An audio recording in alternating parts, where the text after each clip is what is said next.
Welcome to omega India TV news. బుధవారం Ramayampet municipality పరిధిలో జిల్లా కలెక్టర్ రాహుల్ రాజ్ విస్తృతంగా పర్యటించారు. ముందుగా తహసీల్దార్ కార్యాలయాన్ని సందర్శించారు. జూన్ 3 నుంచి భూభారతి రెవెన్యూ సదస్సుల నిర్వహణ ప్రణాళికలకు సంబంధించిన వివరాలు తహసీల్దార్ రజనీని అడిగి తెలుసుకున్నారు.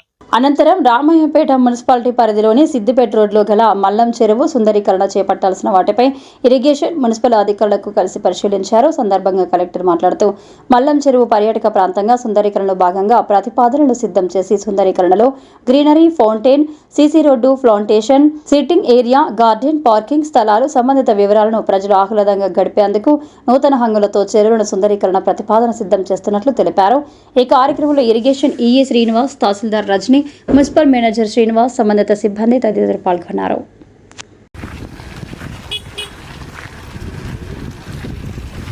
చెరువుగా తీర్చిదిద్దడానికి ఏమైతే చేయాలో అన్ని చర్యలు కూడా తీసుకోవడం జరుగుతుంది. Thank you sir. మట్టి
ఇప్పుడు ఎస్టీపీ చేసిన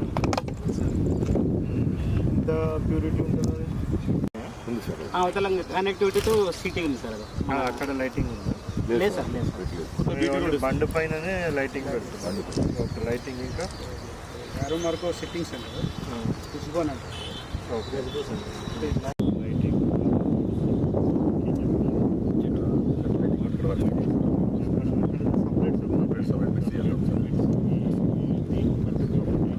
దాని మట్టుకు ఒకటి చాలా different most of the city మొత్తం అంటే పైన కూడా ట్యాంక్స్ ఉన్నాయి సార్. ఆ ట్యాంక్స్ నుంచి వచ్చి ఈ డెవలప్, ఈ అర్బనైజేషన్ మొత్తం దీంట్లోకి వస్తుంది. ఈ రిటీ రోడ్ దాటి నుంచి కూడా ఉంటే సార్. తర్వాత ఏంటంటే 2 years బ్యాక్ ట్రైన్ కనెక్ట్ చేసి అది కింద అంటే యాక్చువల్గా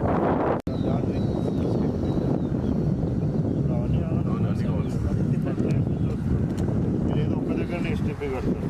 బట్ వాటన్నిటిని తెచ్చి ఒక దగ్గర మెజర్ చేసి అక్కడ నుంచే వదలాలి.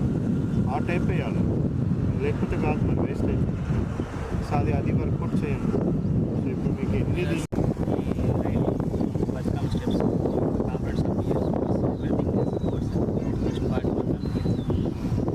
సార్ గ్రీనరీ, ఇది స్టోన్ పిచ్చింగ్ చేద్దాం.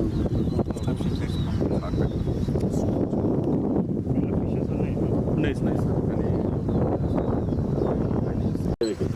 ఇదే విలేజ్కి విలేజ్ సార్. విలేజ్ తిరిగి మన తిరిగి ఆడి విలేజ్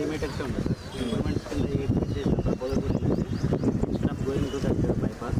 సో ఇక్కడ వచ్చి ఇట్లా సిద్దిపేట పెట్రోల్ ఇదే అన్నారని ప్రపోజ్ చేస్తాం సార్. హైవే నుంచి బైపాస్ నుంచి వచ్చి సిద్దిపేట ఇదే ఒక 2.5-3 kilometers లెంత్ సార్.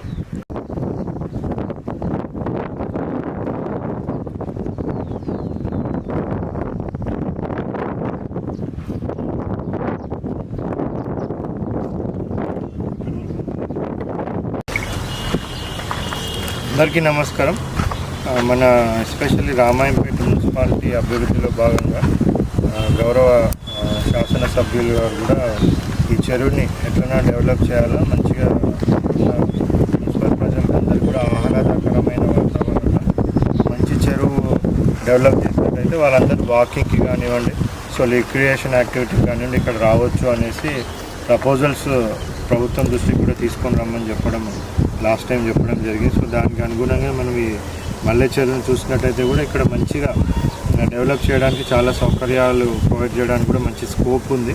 సో అన్నీ ఒకసారి పరిశీలించి municipal department plus irrigation department so వాళ్ళకి కొన్ని సూచనలు సలహాలు కూడా ఇవ్వడం జరిగింది. దాని విధంగా వాళ్ళు ప్రపోజల్స్ కూడా రెడీ చేస్తూ ఉన్నారు. తీసుకొని పోయి మరి దీన్ని ఒక మంచి ఆహ్లాదకరమైన ఒక మోడల్ చెరువుగా, సో ఇది ఒక మోడల్ చెరువుగా మనము డెవలప్ చేసినట్టయితే దీన్ని యూజ్ చేసుకొని మనం వేరే చెరువులు కూడా మెదక్ కాన్స్టిట్యున్సీలో కానివ్వండి లేకపోతే మన జిల్లా వ్యాప్తంగా కానివ్వండి వేరే దగ్గర కూడా చేసే ఛాన్స్ ఉంటుంది. సో ఎస్పెషల్లీ చెరువులో చూసినట్టయితే మనము మంచి లైటింగ్ సిస్టమ్, సో మంచి గ్రీనరీ అవన్నీ డెవలప్ చేసుకొని చెరువుని ఇంకా కొద్దిగా క్లీన్ చేసుకోవాల్సిన అవసరం కూడా ఉంది. సో దానికి సంబంధించి ఎస్టీపీ ప్రపోజల్స్ కూడా రెడీ చేయమని చెప్పడం జరిగింది. సో ఏ విధమైన డ్రైనేజ్ అవన్నీ ఇందులో కలిసినా కానీ అవన్నీ కూడా క్లీన్ చేసి ప్యూరిఫై చేసి ప్రాపర్ ప్యూర్ వాటరే మనకి ఇందులో వచ్చే విధంగా అవి ఎన్షూర్ చేసుకోవడం. సో దీంట్లో చెత్తాచెదారం ఏవి కూడా వేయకుండా అవి ఎన్షూర్ చేసుకోవడం, ఇక్కడ greenery plus other developmental activities అంతా కూడా టేకప్ చేసి ఒక మోడల్ చెరువుగా తయారు చేయడానికి ఏమేమి చర్యలు తీసుకోవాలో అవన్నీ కూడా తీసుకోవడానికి మరి మున్సిపల్ ఇరిగేషన్ శాఖ వాళ్ళ ప్రణాళికలన్నీ కూడా వాళ్ళు సిద్ధం చేయడం జరిగింది. హాయ్ అండి, నేను మీ Satyasri. Please subscribe Omega India TV Telugu.